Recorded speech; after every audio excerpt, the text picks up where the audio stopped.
And joining us now, Ellen Zentner, Senior U.S. economist for Nomura Securities, and from Washington, CBS News political director John Dickerson. It is great to have both of you with us. I want to begin with you, Ellen, about the jobs report. How do you characterize it? Well, I would characterize jobs in general as remaining slow, too slow, and they've been pretty much moving sideways on average since last year. But this was a better report. Households told us we created a lot more jobs in September. And not only that, but more people came back into the labor market to look for work. That's typically a sign of confidence on the part of households that their prospects for getting a job have improved.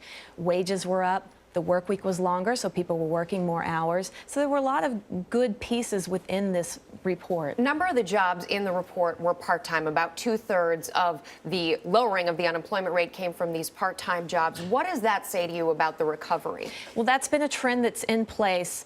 When the unemployment rate is high, it came down, but it's still high. It means that it's an employer's labor market, and in order to get everybody employed, they may have to take concessions, and one of those concessions is working part-time when you wish you could have gotten a full-time job. Some would say it's better than nothing, but that's a trend that's been in place. We need to get more of those part-time workers into full-time positions.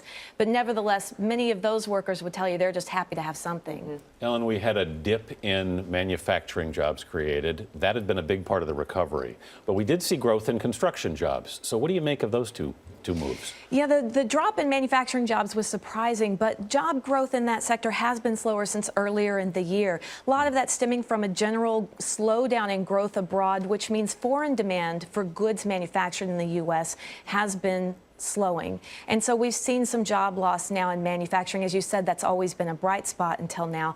But on the flip side, construction, we've got a housing recovery that is strengthening, and the job gains in construction have occurred for 4 straight months now. John, this is obviously just what the president needed to hear after a tough week, as Jan referred to. How significant do you think, this is for the president at this point in the campaign? Well, I think internally for the president and for Democrats, it's a bit of a fever breaker after 2 days of suffering from his bad debate performance. I think more broadly, though, it probably won't have a huge impact. It does rob Mitt Romney of that line that he'd been using, about 8% unemployment. But if you talk to the strategists, they basically have felt like people's views about the economy are sort of baked in at this point. That's been helping the president a little bit, as Romney's been talking about how bad the economy is.